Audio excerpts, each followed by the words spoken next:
can assure you nobody's taking that hat for this year. But I hope he will retire after he loses. There won't be another coach. I'm impressed with everybody but him. It's because they're scared that they may be wrong. Fully capable of surpassing all of them. I'm going to give her a run for her money. I'm coming to win. I'm not coming for fun. Fair and unfortunate. He's going to come with losses. It's not the end of the world. Need for a black curtain backdrop, and I get it. Bodybuilding is my control within chaos. My conditioning kills. Look, you got a really exclusive interview because I ain't been saying none of this shit, yo. I've been holding my tongue on the internet. Yes, guys, another episode of Beyond Daily. We can go straight into this one because, of course, the Europa Pro, the lineups have been announced. It's been out for a good, 12 hours now, but we're going to go through some more lineups and let's get straight into it because I've got some lineups in front of me. Got quite a few things we want to get through. So, Urs is back. We kind of knew that he will be doing the Europa Pro no matter what happened at Italy. Obviously, he won that. He's got his Olympia qualification. So that is done. He's over at Olympia in 2025. Now he's doing the Europa Pro. So this is an interesting one because we have got some of the older names as well. Quinton, Marc, Lewis as well. So Quinton came second, Marc came third, and Lewis came fifth. This is it. I mean, for me, I just don't see Urs losing this show. I just don't see it. One, obviously, he's just come off a major win. Very tight show, but when you saw the result, it looked like it was quite unanimous that the judges did feel that Urs was winning both pre-judging and, of course, finals. And now, of course, the show is in Germany. So it's the first time European Championships come back to Germany for God knows how long. You imagine the crowd is gonna be behind the home favourite. When Urs steps on stage, the place is gonna erupt. It's gonna go mad. At first, I thought Urs might sack off Europa Pro and just do maybe a guest posing routine, but clearly he's going there to secure another win, take further momentum, going to Olympia and actually taking another spot away from some of the guys who haven't qualified yet. So with that in mind, I just think he's going to come in better going into the show. I imagine he'll come in tighter. It's a home crowd. We saw it after Olympia last year. Ramon Dino did the Brazil muscle contest, was it like a week after Olympia?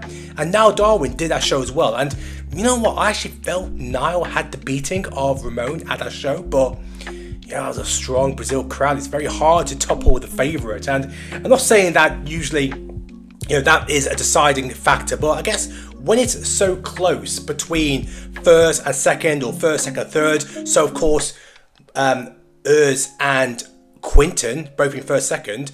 I mean, it looked close. It must have been very, very close because Quinton, I don't think he could have done much better.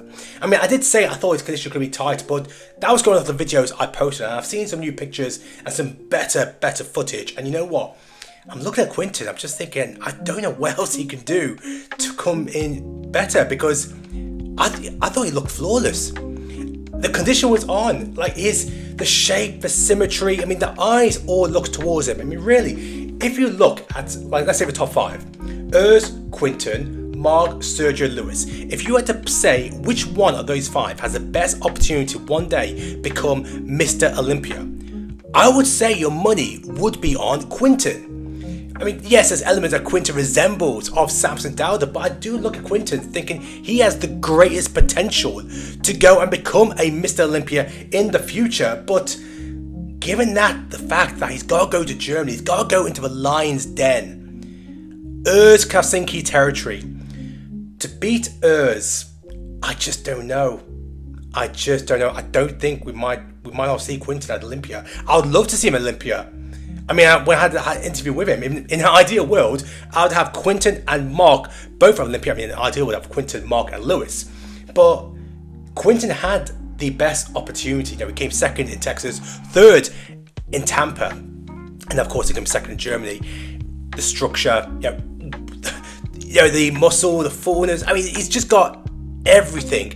The foundation is all there to become a solid Olympian, a solid challenger one day. But look, we got Urs, we got Quinton, Marc Hector's back. I'm interested to see what he can do, really. I mean, once again, you could really say that Mayor Marc should have placed, could he have challenged for the title? Could he have taken the win over Urs? I mean, there is a strong argument because upper body, he was just so dominant, took so much space. Lewis, I said already, I did feel Lewis got shortchanged. I do feel Lewis deserved a higher placing, and that's another one I'm thinking, like, I don't know what else Lewis can do. I don't know what else he can do going into the show, and that is not a knock at him, because I thought he had the best condition. I thought he had the most pound for pound muscle, pound for pound muscle per body part, density, mass, everything. But we saw the results, and they kind of rewarded symmetry over that size and condition. So I don't know what else Lewis can do with that, and I really hope he gets a look in. I really do, because I felt that he was shortchanged. I do feel that they didn't give him the benefit of a doubt. I don't know, but I do hope we see Lewis there out, because he's a phenomenal bodybuilder. Phenomenal, so much muscle. We've got Kuba back as well, so that's also exciting. We know obviously he had some issues in the last show, so hopefully he can resolve those issues. Now also going to classic, Piotr, however you pronounce his name. I mean, that guy's a front runner. That guy's phenomenal. Absolutely phenomenal. I don't see anyone beating him. He's just fantastic. I think it's really good between him and Valentin, though maybe Valentin second. Yemi for UK. Now I do feel, Yemi has so much potential. He could be so good. But I will say, when in the interview I did with him, he said that he was aiming for top 5. So if he's aiming for top 5, he needs to win this show. He needs to win this show to give him that extra credit going into the Olympia. Personally, for me, I think if he gets top 3, that's an unbelievable result for him.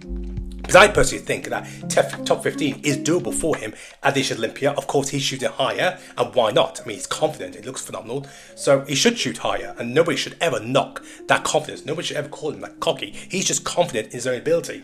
Brandon Harding, his debut. Very excited to see Brandon Harding's debut. I mean, obviously, last year, he had to pull out injury, but he's come back better, added muscle. His condition looks flawless. He's got Callum in his corner, so there's no reason why we can't see a good performance from Brandon. I think if he can get into that first call out, that is a great result for him. So yeah, excited to see what he does there.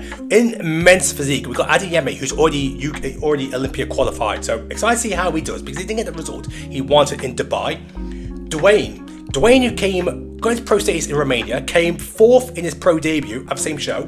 He came 3rd about a month ago in Spain, and I believe this lineup is actually more competitive than Spain. So I'm interested to see how Dwayne does. I do believe, structurally and condition, he should be really in that first call out and even challenging for potentially the win, potentially that Olympia ticket, because I don't think there is any standout, and that's not a knock on anybody. I mean, usually, like I said, there's someone who you would say is the front runner, but I don't really see that, which means it's completely open. And we've also got Piers Johnston as well for Ireland. So, I mean, his condition as last show was flawless. So, looking forward to see what he does as well. In the bikini, Andrea, who is a reigning Europa champion, so she's back from Poland. She's defending champion. Kerry Sexton's back. Kerry came second at the last show, and to be fair, when he came down to the last two, I thought Kerry got the win. I caught up with Kerry, and she mentioned that the judges' feedback has been more focused around making sure her shoulders are. She twists more to make sure her shoulders are coming more forward. Obviously, fantastic glutes feedback, presentation. So she's clearly got the right feedback from the judges, from Jack Sullivan, who had judged that show. So I think Kerry has a very strong chance in taking the win. She is up against Lisa Reith, she's a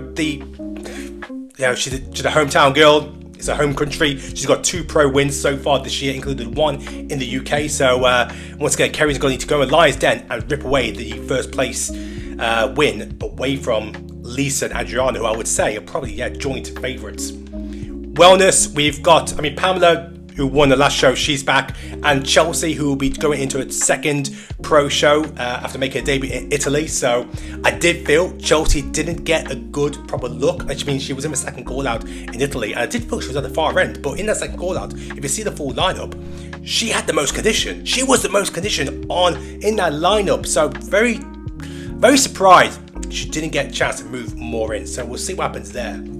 But yeah, excited to see how she gets on in this show.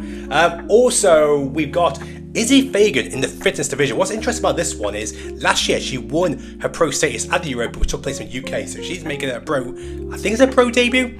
at the same show, but this time in the pro ranks. We've also got Lauren Green from the UK also doing figure, and I shared an update with her in off season about maybe 5 months ago, and she has so much size, and coached by Meg Sylvester, who of course competed at Olympia last year, took a top 15 place, representing the UK. So very interesting to see how Lauren gets along. Over in the US, now there's some interesting ones here. The Battle for the Bodies, Janet Lang's show. I really feel this is Alice's show to lose. I mean, she's one of my favourites to break into the top 10 at the Olympia this year. So I do expect her to make a statement, and she's going to need to if she's going to break into that top 10 at this Olympia. And actually, we saw an update of her physique actually going through her posing at the NPC News YouTube channel. Do check them out, because at the moment, the NPC are firing loads of content of a lot of the guys and girls going over to Pittsburgh to visit the Manions, get a workout in, and actually get an interview and actually showcase how they're looking. So there's a lot of good content going on in that channel. We've also got Alice from Italy, who will also be at that show. She actually got Olympic qualification over in Holland, the Euro Muscle show. So it'll be good to see how she's looking. I think this is like 2 months after she got her Olympia qualification. Rising Phoenix, Andrea Shaw, the queen of bodybuilding. She's back. So she's a 5-time Olympia champion. She'll be going up against Natalie Kovalova, who is 2023 New York Pro winner. She came top 5 in the Olympia in 2023 as well. But really, Andrea Shaw should take the win. But definitely check out that. I believe it's going to be on Olympia TV, completely free. Do check it out. So I know I'm going to keep my eyes on that one as well. So that's enough of shows so far, and let's just look at this update of Hadi Choopan. Wow. Hadi Choopan, the wolf is coming. The wolf is coming. He is hunting. He's ready for blood. And we're seeing a few more updates now of Hadi, and look at this. We can see the condition is gnarlier than ever.